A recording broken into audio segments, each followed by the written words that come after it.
विद्यार्थी मित्रांनो, आजच्या या व्हिडिओमध्ये आपण पाहणार आहोत 12वी OCM प्रकरण क्रमांक 2 व्यवस्थापनाची कार्ये। त्यामध्ये आपण व्यवस्थापनाची कार्ये, अर्थ, व्याख्या आणि त्यातील पहिलं कार्य नियोजन याबद्दलची अर्थ व्याख्या आणि त्याचे महत्त्व या व्हिडिओमध्ये आपण अभ्यासणार आहोत। त्याचबरोबर सर्व व्हिडिओंच्या लिंक्स या तुम्हाला याच व्हिडिओच्या डिस्क्रिप्शनमध्ये मी देणार आहे किंवा काही दिलेल्या आहेत। तर आपण त्या ठिकाणी डिस्क्रिप्शनमध्ये जा आणि पाहिजे तो व्हिडिओ त्या लिंकवर क्लिक करून तुम्ही पाहू शकता।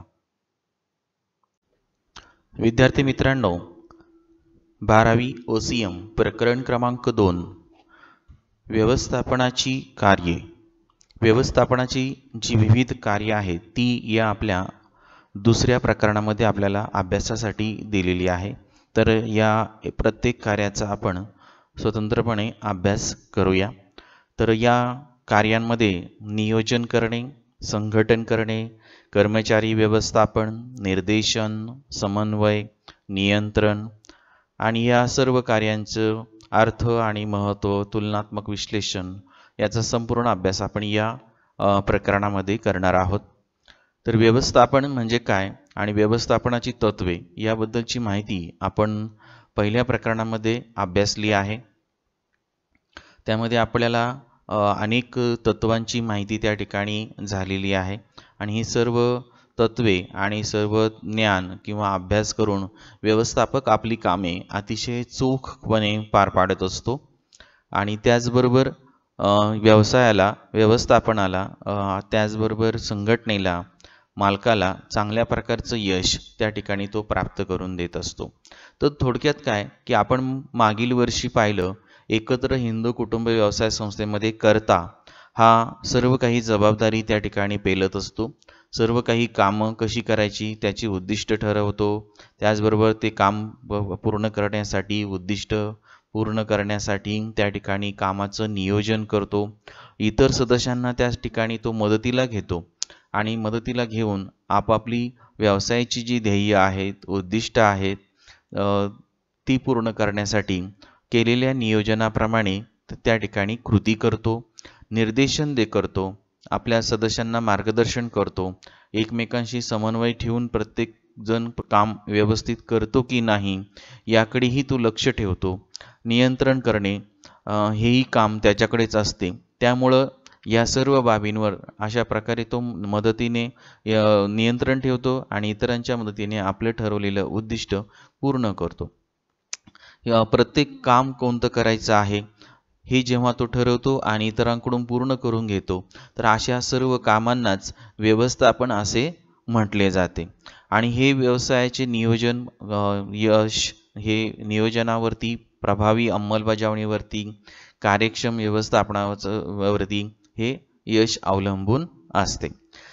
व्यवसाय संस्थेला किंवा संघटनेला आपलं ठरवलेले उद्दिष्ट पार पाडण्यासाठी व्यवस्थापक जे नियोजन करतो आणि काय करावयाचं आहे हे निश्चित करतो, तर त्या कार्यांनाच, त्या कामालाच व्यवस्थापन असे म्हटले जाते। तर व्यवस्थापनामध्ये आपल्याला पाहायला गेलं तर अनेक कामांचा समावेश होतो, अनेक कार्यांचा समावेश होतो। तर ह्या सर्व कार्यांना मिळूनच आपण व्यवस्थापन असं सुद्धा म्हणू शकतो। आणि ही सर्व कार्ये आपले संघटनेचे उद्दिष्ट किंवा व्यवसाय संस्थेचे उद्दिष्ट पार पाडण्यासाठी आपल्याला व्यवस्थापकाला मदत करत असतात। तर या कार्यांमध्ये महत्त्वाची कार्ये जर म्हटली की जी आपल्याला अभ्यासायची आहे ती म्हणजेच नियोजन करणे, संघटन करणे, कर्मचारी व्यवस्थापन करणे, निर्देशन करणे, समन्वय करणे, समन्वय ठेवणे, नियंत्रण ठेवणे। तर अशा या सर्व कार्यांचा समावेश या व्यवस्थापनामध्ये होतो। ही सर्व कार्ये व्यवस्थितरित्या पार पाडणे म्हणजेच व्यवस्थापन असते आणि आपण ही सर्व कार्ये प्रत्येक ठिकाणी पार पाडत असतो। अगदी कौटुंबिकमध्ये जरी आपण विचार केला तर कौटुंबिक याच्यामध्ये सुद्धा करता प्रत्येक गोष्ट त्या ठिकाणी अगोदर निश्चित करून त्याप्रमाणे पूर्ण करण्याचा प्रयत्न त्या ठिकाणी करत असतो। ॲलन यांनी एक व्याख्या दिली आहे, त्यांचं म्हणणं आहे की व्यवस्थापक जे काही कामं करत असतो तर त्यालाच व्यवस्थापन असं म्हणता येईल किंवा तो जी भूमिका पार पाडतो तर ती सुद्धा एक प्रकारची व्यवस्थापनाचीच भूमिका आहे। आणि व्यवस्थापकाची जी भूमिका ती खूप महत्त्वाची आहे, कारण त्याच्या भूमिकेवरच संघटनेचे यश हे अवलंबून असते. अनेक व्यवस्थापक आपापल्या व्यवस्थापन कार्यामध्ये काम करत असताना थोड्याफार फरकाने त्या ठिकाणी काम करत असतात आणि काही स्वतःच्या मनाने थोडासा बदल करतात, अनुभवानुसार काही बदल करतात आणि आपापले काम पूर्ण करत असतात. हेनरी फेयॉल यांनी सुद्धा त्यांच्या मतानुसार व्यवस्थापनाला त्यांनी जी कार्य आहेत त्या कार्यांचा समावेश त्यांनी त्यांच्या व्याख्येमध्ये किंवा केलेला आहे. कारण शेवटी व्यवस्थापन म्हणजे करणे तरी काय, की काहीतरी कृती करणे आहे. ही कृती खूप महत्त्वाची आहे आणि ती कृती म्हणजे मग आपण व्यवस्थापन चांगलं झालं आपण जेव्हा असं म्हणतो, तेव्हा त्यामध्ये असणारी जी छोटी छोटी कार्य आहेत, छोट्या छोट्या ज्या कृती आहेत त्या अतिशय व्यवस्थितपणे पार पाडलेल्या आहेत आणि म्हणूनच व्यवस्थापन चांगलं झालं असं आपण बोलताना बोलतो. आणि म्हणून हेनरी फेयॉल यांनी सांगितले की व्यवस्थापनामध्ये भाकीत वर्तविणे, ज्याला आपण म्हणतो भविष्य सांगणे, नंतर त्याबद्दल नियोजन करणे, म्हणजे भाकितावर आधारित बरीच नियोजने असतात, तर ते नियोजन करणे, संघटन करणे, गरजेप्रमाणे आदेश देणे, दिलेला आदेश पाळला जातो की नाही किंवा पाळताना काही चुका होऊ नये म्हणून काळजी घेणे, त्यालाच आपण नियंत्रण ठेवणे असंही म्हणतो. या सर्व कार्यांचा समावेश म्हणजेच व्यवस्थापन करणे होय.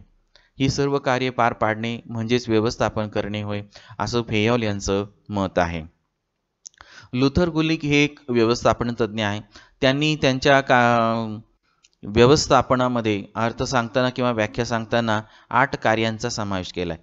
तरी व्यवस्थापनामध्ये ही 8 कार्य करणे म्हणजेच व्यवस्थापन होय, असं त्यांचं मत त्यांनी त्या ठिकाणी त्यांच्या याच्यामध्ये मांडलेलं आहे. तर त्याच्यामध्ये त्यांनी त्यासाठी एक 8 कार्यांचा आद्याक्षर घेऊन एक शब्द तयार केला आहे. 8 कार्यांची आद्याक्षरे घेऊन एक शब्द तयार केला आहे आणि तो शब्द त्यांनी त्यासाठी दिलेला आहे की व्यवस्थापन म्हणजे तो शब्द होय. तर कोणता शब्द दिला आहे, तर व्यवस्थापन म्हणजे तर VOSDCORB हा शब्द त्यांनी दिला आहे. हा शब्द म्हणजेच व्यवस्थापन होय. मग हा शब्द म्हणजे काय, तर POSCORB ही 8 कार्य या ठिकाणी आहेत आणि ह्या प्रत्येक 8 कार्यांची आद्याक्षरं या शब्दामध्ये घेतलेली आहे. तर आपण आता एक अक्षराचा कुठला शब्द आणि कोणतं कार्य आहे त्याचं आपण पाहूया. तर पहिलं दिलेलं आहे पी म्हणजे प्लॅनिंग. तर प्लॅनिंग करणे म्हणजेच आपण म्हणतो नियोजन करणे. तर काय करायचं आहे, आपलं जे संघटनेचं उद्दिष्ट आहे ते पूर्ण करायचं आहे आणि त्यासाठी आपल्याला काय करायचं आहे, काहीतरी नियोजन करायचं आहे आणि म्हणून पहिलं कार्य आहे पी. त्यानंतर आहे ओ म्हणजे ऑर्गनायझिंग, संघटन करणे, लोकांना एखादं उद्दिष्ट पार पाडण्यासाठी एकत्र आणणे, त्यांचं संघटन करणे आणि उद्दिष्ट काय करणे पार पाडणे, त्याला आपण म्हणतो ओ ऑर्गनायझिंग. पुढचं आहे अक्षर यस म्हणजे स्टाफिंग. आपण म्हणतो ना कर्मचारी आणि कर्मचारी व्यवस्थापन. तर हे सुद्धा खूप महत्त्वाचे मानले जाते, कारण कर्मचारी हा व्यवसाय संघटनेतला सजीव घटक मानला जातो की जो प्रत्यक्ष कृती करतो आणि काहीतरी आउटपुट आपल्या मालकाला करून देत असतो आणि म्हणून त्याच्याही बद्दलचं अतिशय चांगल्या प्रकारचं व्यवस्थापन करणं आवश्यक आहे आणि त्याला म्हटलेलं आहे यस स्टाफिंग. पुढचं आहे डी फॉर डायरेक्टिंग म्हणजे काय करणे, निर्देशन करणे, म्हणजे एखादी कृती एखादं कार्य कशा प्रकारे पार पाडावयाचे आहे किंवा एखादी गोष्ट कशी पूर्ण करावयाची आहे याबद्दल माहिती देणे, सूचना देणे, मदत करणे, त्यालाच आपण निर्देशन असं म्हणतो. हे सुद्धा कार्य खूप महत्त्वाचं मानलं जातं, कारण त्याशिवाय चांगल्या प्रकारचं आउटपुट बाहेर पडू शकत नाही आणि म्हणून त्यांनी त्याला चौथा अक्षर आपल्याला दिलेला आहे डी. आता पाचवा आहे सी म्हणजे कोऑर्डिनेशन म्हणजे समन्वय. म्हणजे थोडक्यात प्रत्येक व्यवसाय संघटनेमध्ये जेवढे घटक सहभागी झालेले आहेत या प्रत्येक घटकाने इतर घटकाबरोबर समन्वय साधलाच पाहिजे. कारण प्रत्येक घटकावरती व्यवसाय संघटना अवलंबून आहे, त्याचं आउटपुट अवलंबून आहे, प्रत्येक कर्मचाऱ्यांचं काम एकमेकांचं अवलंबून आहे. त्यामुळं जेवढंच समन्वय चांगला असेल, त्या समन्वय चांगला असल्यामुळे चांगल्या प्रकारचं उत्पादन, चांगल्या प्रकारचं काम त्या ठिकाणी त्या व्यवसाय संघटनेमध्ये होताना आपल्याला दिसते आणि म्हणून लुथर यांचं म्हणणं आहे की कोऑर्डिनेशन हे सुद्धा खूप महत्त्वाचं आहे. त्यानंतरचं 6वं अक्षर आपल्याला दिलेलं आहे 7वं अक्षर आर म्हणजे रिपोर्टिंग. रिपोर्ट करणे म्हणजेच अहवाल सादर करणे. म्हणजे ज्या ज्या गोष्टी घडतायत, कशा घडतायत, कुठे कमी पडतोय आपण, कुठे आपण यश प्राप्त करतोय, याबद्दलची सर्व माहिती तयार करणे आणि वरिष्ठांना सादर करणे. तर ही एक कार्य व्यवस्थापकाला करावे लागते. तर हे सुद्धा खूप महत्त्वाचं कार्य आहे. कारण ज्याच्यामध्ये समजा यश प्राप्त होत असेल तर आपल्याला त्याच प्रकारे इतर गोष्टी करणं आवश्यक आहे. आणि जिथे आपल्याला कमी पडत असतो आपण, तर तिथे काहीतरी दुरुस्ती करणे, त्याच्यावर उपाययोजना करणे, हे करण्यासाठी आपल्याला अहवाल महत्त्वाचा ठरतो. म्हणजे आपण कुठे कमी पडतो हेही समजते आणि कुठं आपल्याला चांगलं यश प्राप्त होतंय हे सुद्धा आपल्याला चांगले समजते. आणि शेवटचं अक्षर आहे 8 नंबरचं दिलेलं कार्य बी. बी फॉर बजेट, बजेटिंग. अंदाजपत्रक तयार करणे. तर हे सुद्धा कार्य खूप महत्त्वाचं आहे. कारण प्रत्येक गोष्टीचं आपण अंदाजपत्रक तयार केलं की पुढं आपल्याला काय लागणार आहे याचा एक अंदाज येतो आणि आपण त्या दृष्टिकोनातून पावलं टाकायला सुरुवात करतो. आणि अंदाजपत्रक नसेल तर आपण मग निश्चित आपल्यापुढे काहीच टार्गेट नसतं आणि आपण मग त्या ठिकाणी किती यश प्राप्त करणार की नाही, किंवा आपलं त्याकडे दुर्लक्ष सुद्धा होऊ शकतं. आणि म्हणून अंदाजपत्रक डोळ्यासमोर असलं की आपल्याला ते यश तेवढं टार्गेट पूर्ण करायचं आहे असं आपण मनामध्ये ठरवलं की आपली वाटचाल त्या दिशेने व्हायला सुरुवात होते. आणि प्रत्येक माणसाला काहीतरी एक टार्गेट आवश्यक आहे. कारण काहीतरी टार्गेट असेल तर आपण त्या ठिकाणी त्या दृष्टिकोनातून प्रयत्न करत राहतो. आणि जर टार्गेटच नसेल तर आपण रँडमली त्या ठिकाणी आपण काम करत असतो. तर हे रँडमली करणे काही योग्य नाही. आपण टार्गेट हे नक्कीच ठरवलं पाहिजे. आणि सर्वच कंपन्या, सर्वच व्यवसाय संस्था आपली अंदाजपत्रकं तयार करत असतात. मग तुमचे कामाचे असेल, खर्चाचे असेल, पुढील भविष्यात तयार करावयाच्या उत्पादनाचे असेल, अशी सर्व प्रकारचे अंदाजपत्रके, बाजारपेठेचा अभ्यास करून काही अंदाजपत्रके तयार केली जातात. तर याही अंदाजपत्रक तयार करणे याही कार्याचा समावेश लुथर यांनी त्यांच्या व्यवस्थापन या व्याख्येमध्ये केलेला आहे. तर व्यवस्थापनामध्ये ही जी 8 कार्ये त्यांनी सांगितली, ही 8 कार्य पार पाडणे किंवा कृतीत घडून आणणे यालाच त्यांनी व्यवस्थापन असं म्हटलेलं आहे. तर अशी जे तज्ज्ञ आहेत त्यांनी आपापली कार्य सांगण्याचा प्रयत्न केलेला आहे. परंतु तज्ज्ञांच्या मते आपण पाहायला गेलं तर काही कार्य आपल्याला त्यांनी प्रत्येकाने सांगितलेले आपल्याला दिसून येते. तर अशी ही कॉमन 6 कार्ये आपण या टॉपिकमध्ये अभ्यासणार आहोत की जी अनेक तज्ज्ञांच्या अभ्यासातून, सिद्धांतामधून बाहेर पडलेली आपल्याला दिसून येतात. आणि खरोखरच ती कार्य केल्याशिवाय आपण व्यवसाय संस्था पूर्णपणे चांगल्या प्रकारे चालू शकत नाही. आणि म्हणून जी कार्य आहेत जी आपल्याला या टॉपिकमध्ये आपण अभ्यासणार आहोत की जी आपल्याला सुरुवातीलाच या ठिकाणी दिलेली आहे.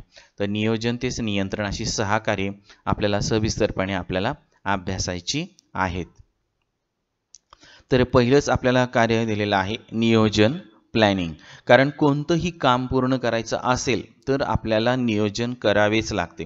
अगदी कोणतंही काम असेल, आपल्याला कॉलेजमध्ये जायचं आहे तरी सुद्धा आपण आदल्या दिवशी तरी नियोजन करतो किंवा सकाळी उठल्या तरी आपण नियोजन करतो. आता पुढे काय करायचं आहे, किती वाजता आवरायचं आहे, काय करायचं आहे, किती वाजता उठायचं आहे, किती वाजता प्रवासाला सुरुवात करायची आहे. म्हणजे कोणतीही गोष्ट, छोटीशी जरी गोष्ट असेल तरी आपल्याला नियोजन हे आपण अगोदर मनातल्या मनात का होईना करत असतो. तर ही तर व्यवसाय संस्था आहे आणि या व्यवसाय संस्थेला अगोदरच खूप काही नियोजनं करावी लागतात. कारण नंतर त्याची अंमलबजावणी करण्यापर्यंत, कर्मचाऱ्यापर्यंत तो सगळं ते नियोजन त्या ठिकाणी जायला बराच वेळ लागू शकतो. कारण व्यवस्थापन व्यवस्थितपणे कागदावर मांडणे, कर्मचाऱ्यांना परत समजावून सांगणे, कसं काम पूर्ण करायचं आहे, या सगळ्या गोष्टीला वेळ लागतो. आणि म्हणून व्यवसाय संस्थेत नियोजन हे अगोदरच लवकरात लवकर केले जात असते. आणि म्हणून प्रत्येक काम पूर्ण करायचं असेल, व्यवसाय संघटनेचं उद्दिष्ट पूर्ण करायचं असेल तर त्या उद्दिष्टाला अनुसरून त्या उद्दिष्ट पूर्ण कसं होईल या दृष्टिकोनातून त्या ठिकाणी नियोजन केले जाते. आणि या नियोजनामध्ये उद्दिष्ट पूर्ण करण्यासाठी काय काय काम करावं लागेल, काय काय कार्य करावं लागेल, त्याची अंमलबजावणी कशी प्रभावीपणे करता येईल, या सर्व गोष्टी नियोजनामध्ये ठरवल्या जातात. थोडक्यात नियोजन हे एक प्रकारचं भविष्यात आपल्याला काय काम करायचं आहे आणि ते कार्य कशा प्रकारे पार पाडायचं आहे याचं आपल्याला नियोजन किंवा प्लॅनिंग या ठिकाणी या कार्यामध्ये केले जाते. तर अशा प्रकारे आपल्याला नियोजन म्हणजे काय, तर हे आपल्याला काय करता येते, सांगता येते. नियोजनाच्याही तज्ज्ञ जे आहे व्यवस्थापन तज्ज्ञ त्यांनी काही त्यांच्या व्याख्या या ठिकाणी आपल्याला दिलेल्या आहेत. तर पहिली व्याख्या दिलेली आहे कुंट्झ आणि ओडोनेल. त्यांच्यामध्ये त्यांनी काय सांगितलंय पहा. नियोजन म्हणजे काय, आपणही तेच करत असतो बघा, आपल्याला दिसून येईल.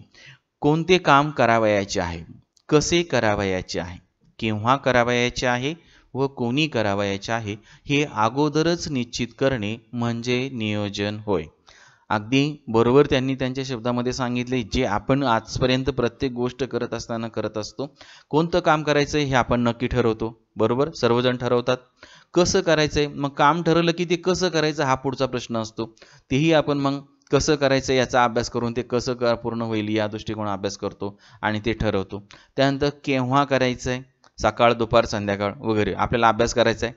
कधी बसायचं, पहाटे उठून अभ्यासाला बसायचं का रात्री अभ्यास करायचा का दुपारी करायचा, केव्हा करावयाचं आहे, तर कोणी करायचं आहे. तर अशी आपल्याला अनेक कामे असतात. सगळं काही एकच व्यक्ती करू शकत नाही. मग तुमचं कुटुंब असेल किंवा व्यवसाय संस्था असेल की एका व्यक्तीकडून काहीच होऊ शकत नाही. अनेकांची मदत घेतल्याशिवाय आपली कामे पूर्ण होऊ शकत नाही. आणि म्हणून मग ही आपण ठरवलेली कामं, काम तर कोणतं करायचं ते ठरवलंय, कसं करायचं तेही ठरवलंय, कधी करायचं हे पण ठरवलंय. आता मात्र हे काम कोणी करायचंय आणि कशा प्रकारे पूर्ण करायचं हेही आपल्याला ठरवावं लागतं. आणि हे सर्व काही आपण एखादं काम पूर्ण करण्यापूर्वीच त्या काम पूर्ण करण्याबाबतचं अशा प्रकारचं नियोजन आपण त्याला करत असतो आणि अगोदरच हे सगळं काही निश्चित करत असतो. या सर्व आपण जे काही करत असतो, जे ठरवत असतो, यालाच नियोजन ओडोनेल यांनी म्हटलेलं आहे. त्यामुळं काय होते की या नियोजनामुळे आपल्याला नेमकं काय करायचं आहे, कसं करायचं आहे हे जर अगोदर आपल्याला निश्चित असेल तर आपला फारसा वेळ वाया जात नाही. आपण पटापट ती कामे पूर्ण करू शकतो. किंवा एकदा नियोजन केलं, एकदा सांगून दिलं की हे काम अशा प्रकारे पूर्ण करा, कर्मचारी ते काम पटापट पूर्ण करत राहतात. म्हणजे कुठेही आपल्याला उत्पादन करायचं असेल तर त्या ठिकाणी वेळ वाया जात नाही. एकदा अगोदर एखादी गोष्ट निश्चित झाली की त्याचप्रमाणे कृती करायला काय होते, सुरुवात होते. तर अशा प्रकारे या गोष्टी आपल्याला अशक्य गोष्टी नियोजन आपण अगोदर केलं तर नक्कीच आपल्याला शक्य झालेल्या आपल्याला दिसून येतात. परंतु जर तुम्ही नियोजनच केलेलं नसेल तर मात्र आपल्याला या गोष्टी बऱ्याच वेळा काय होतात, अडचणीच्या ठरतात आणि आपण त्यामध्ये कधी कधी अपयशी सुद्धा ठरू शकतो. आणि म्हणून नियोजन अगोदर केलं जातं सर्वच ठिकाणी आणि त्यामध्ये यश प्राप्त केलं जात असतं. जेम्स टोनर आहेत दुसरे व्यवस्थापन तज्ज्ञ, त्यांनी एक आपल्याला नियोजनाबद्दल त्यांना एक मत मांडलेलं आहे. त्यांचं मत आपण पाहूया. संघटनेची उद्दिष्टे ठरवणे व ती उद्दिष्टे साध्य करण्यासाठीचा मार्ग आखून देणे म्हणजेच नियोजन होय. बघा, जेम्स टोनर यांनी आपल्याला मी जे वर्णन केलं तेच वर्णन या व्याख्येमध्ये आहे की पहिल्यांदा उद्दिष्ट ठरवा आणि ती उद्दिष्ट साध्य करण्यासाठी जे मार्ग आपण तयार करणार, जे कार्यक्रम आपण आखणार, तो कार्यक्रम आखणे, मार्ग आखणे म्हणजेच काय होय, नियोजन होय, असं जेम्स टोनर यांचं म्हणणं आहे. काही हरकत नाही, दोन्ही व्याख्या अतिशय सुंदर आहेत. आपण त्या सहजतेने उत्तरपत्रिकेमध्ये लिहू शकतो. तर आता या नियोजन कार्याचं महत्त्व आपण पाहूया. तर नियोजन करणं हे अतिशय प्राथमिक कार्य आहे, मूलभूत कार्य आहे. या कार्याशिवाय आपण पुढच्या काही गोष्टी त्या ठिकाणी करू शकत नाही आणि नियोजन जर असेल तर आपण चांगल्या प्रकारे पूर्ण करू शकतो. शिवाय काम करत असताना समजा काही आपल्याला संकट, समस्या, धोका होणार असेल तर त्याची आपण अगोदरच काळजी घेतो, कारण आपण नियोजन केल्यामुळे आपल्याला ह्या गोष्टी हळूहळू लक्षात यायला सुरुवात होतात. आपल्याला याच्यावर वाटतं की हे काम करत असताना काय काय आपल्याला चुका होऊ शकतात किंवा काय काय समस्या येऊ शकतात, काय काय धोके यामध्ये काम करताना आपल्याला निर्माण होऊ शकतात. याबद्दल आपल्याला जर अगोदरच अंदाज आला तर आपण त्याबद्दल अगोदरच आपण तयारी करून त्या ठिकाणी ते कार्यामध्ये अडथळे येणार नाही याची काळजी आपण घेतो. आणि म्हणून नियोजनाचं जे महत्त्व आहे हे याच्यासाठीच आहे की कुठं आपल्याला जे ठरवलेलं कार्य आहे कसं करायचं हे ठरवलंय, पण काम करत असताना आपल्याला कोणत्याही प्रकारची रिस्क नको आहे, धोका नको आहे, कोणत्याही प्रकारच्या अडचणी नको आहे.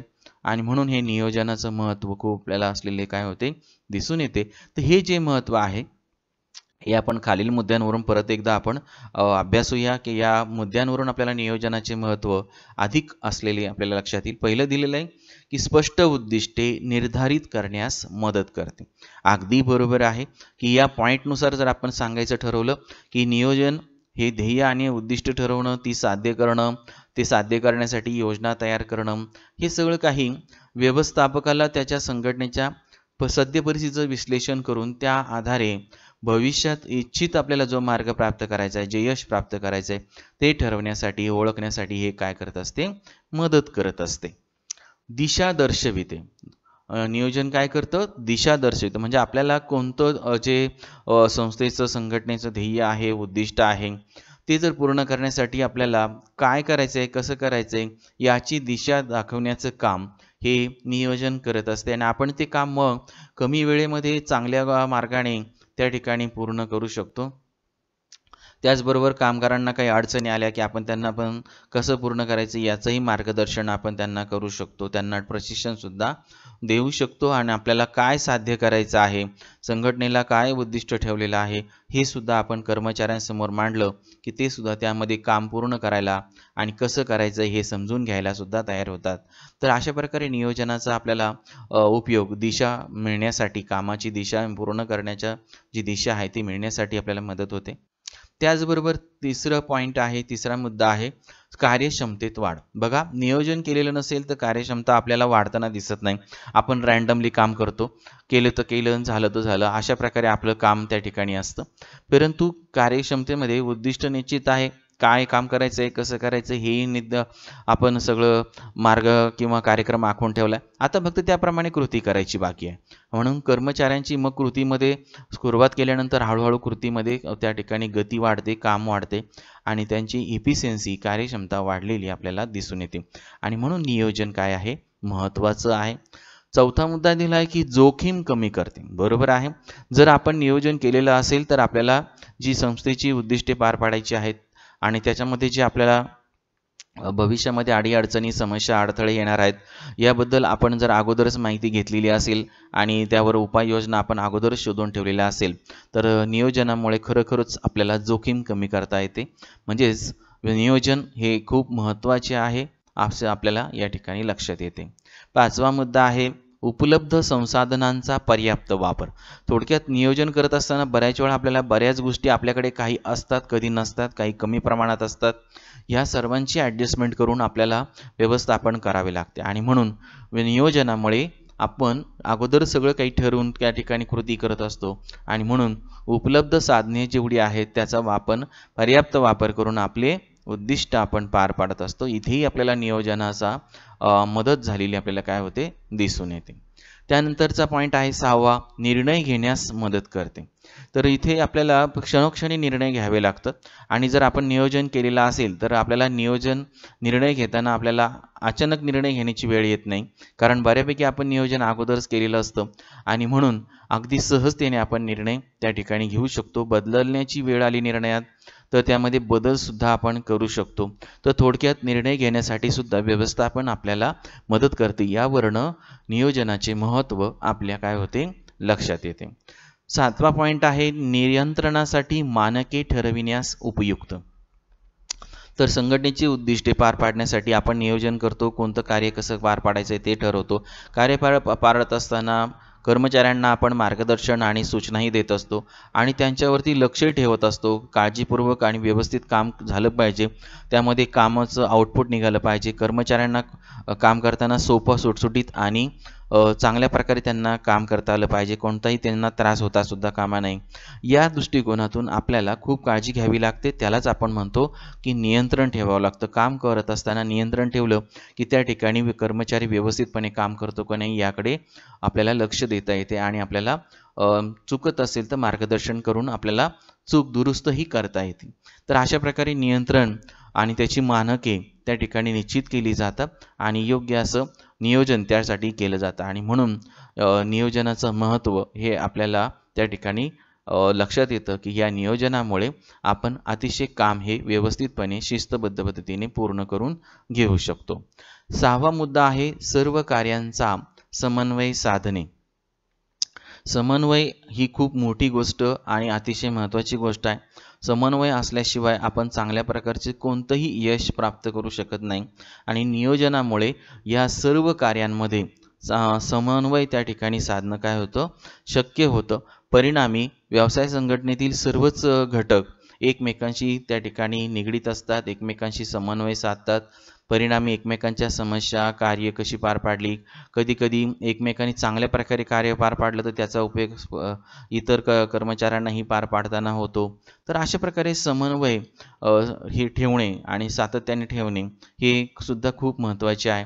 तर याचंही नियोजन या ठिकाणी केले जात असते आणि म्हणून इथे सुद्धा नियोजन कार्याचे महत्त्व आपल्या लक्षात येते. 9वं पॉईंट आहे व्यवस्थापनाची इतर कार्ये सुलभ करते. अर्थातच नियोजन व्यवस्थितपणे केलेले असल्यामुळं संघटनेची व्यवसाय संस्थेची ठरवलेली उद्दिष्टे ध्येय आपल्याला चांगल्या प्रकारे पूर्ण करता येते. अनेक छोटी मोठी कामे त्या ठिकाणी निर्माण होत असतात, तर ती कामे यांचा उल्लेख आपल्या याच्यामध्ये करता येत नाही, परंतु प्रत्यक्ष आपण काम करत असताना ती कामे सहज ओघाने ती करत असतो. तर ही कामे करायला सुद्धा नियोजन आपल्याला मदत करत असते आणि इतर कामे सुद्धा आपण सहजतेने ती काय करतो, पूर्ण करतो. आणि 10वं कार्य आहे नवीन कल्पनांना प्रोत्साहन देणे. तर आपण बघतो की एकच कार्य आपण त्याच पद्धतीने करत असतो, कारण जोपर्यंत त्याच्यापेक्षा चांगली उत्तम असं नियोजन तयार होत नाही, उत्तम अशा प्रकारचं कार्यक्रम आखला जात नाही, तर तोपर्यंत आपण जुन्याच किंवा अगोदरच ठरवलेल्या नियोजनाप्रमाणे काम करत असतो. परंतु नियोजन करत असताना आपण सातत्याने विचार करत असतो आणि पुढच्या नियोजनाच्या वेळी काही नवीन कल्पना सुचल्या की आपण त्याचाही समावेश त्या ठिकाणी करतो. आणि म्हणून नियोजन ही सातत्याने एक प्रकारे चालणारी प्रक्रिया आहे आणि कधीकधी आपापच आपल्याला मानवाला व्यवस्थापकाला त्या ठिकाणी नवनवीन कल्पना सुचत असतात आणि कधीकधी त्या चांगल्याही त्या ठिकाणी ठरू शकतात. तर अशा या नवीन कल्पनांना प्रोत्साहन देण्यासाठी नियोजन त्या ठिकाणी काय करत असते, मदत करत असते. तर या 9-10 मुद्द्यांवरनं नियोजन हे कार्य खूप महत्त्वाचं कार्य आहे हे आपल्या सर्वांच्या काय होते, लक्षात येते. आणि नियोजनाशिवाय आपण कोणतीही व्यवसाय संस्थेची ध्येये उद्दिष्टे आपण साध्य करू शकत नाही, पूर्ण करू शकत नाही. आणि म्हणून नियोजन कार्याचे खूप खूप महत्त्व आहे हे आपल्या काय होते, लक्षात येते. त्याचबरोबर आपल्याला बदल करावायचा असेल तर नियोजनातून किंवा नियोजनाद्वारे सुद्धा आपण चांगल्या प्रकारे बदल करू शकतो आणि आपल्या व्यवसाय संस्थेला यश प्राप्त करून देऊ शकतो. म्हणजे कोणतीही गोष्ट करायची असेल, आपला कॉलेजमधील एखादा कार्यक्रम ठरवा आणि त्यानुसार आपण ते कार्यक्रम पूर्ण करण्यासाठीचं नियोजन करा. तर हे झालं एक त्याचं नियोजन. म्हणजे आपल्याला 15 ऑगस्ट साजरा करायचा आहे त्यासाठी असणारं नियोजन, 26 जानेवारी साजरा करायचा आहे त्यासाठी असणारं नियोजन, गॅदरिंग घ्यायचं आहे त्यासाठी आवश्यक असणारं नियोजन, पालक विद्यार्थी मीटिंगचं आयोजन करायचं आहे त्यासाठी असणारं नियोजन. तर अशा या सर्वच गोष्टींचं नियोजन त्या ठिकाणी आपल्याला करता येऊ शकतं शैक्षणिक क्षेत्रामध्ये आणि व्यवसाय क्षेत्रामध्ये. व्यावसायिक त्या दृष्टिकोनातून त्यांचं नियोजन करत म्हणजे थोडक्यात विद्यार्थ्यांनी सुद्धा तुम्ही आता एखादी गोष्ट करायची असेल तर तुम्ही सुद्धा घरी एक आपलं कार्य ठरवा, उद्दिष्ट ठरवा आणि त्या दृष्टिकोनातून नियोजन करा आणि तुमच्या कल्पना एका कागदावरती लिहून काढा. हे तुम्हाला एक प्रकारची कृती करायला आपल्याला इथं पुस्तकामध्ये सांगितले. अशा प्रकारचं प्रत्येकजण आपण नियोजन करू शकतो आणि केलंही पाहिजे. ही जसं तुमच्या मनामध्ये ह्या विचार येतील, कल्पना येतील, हळूहळू तुमचे हे विचार त्या ठिकाणी तुम्हाला एका चांगल्या मोठ्या ध्येयापर्यंत घेऊन जातील. कारण प्लॅनिंग करणे आणि त्यात यशस्वी होणे ही काही सोपी गोष्ट नाही आणि जो यशस्वी होतो तो चांगल्या प्रकारचा व्यवस्थापक होऊ शकतो आणि भविष्यात त्याला चांगल्या प्रकारची संधी व्यवसायामध्ये नोकरीमध्ये प्राप्त होऊ शकते.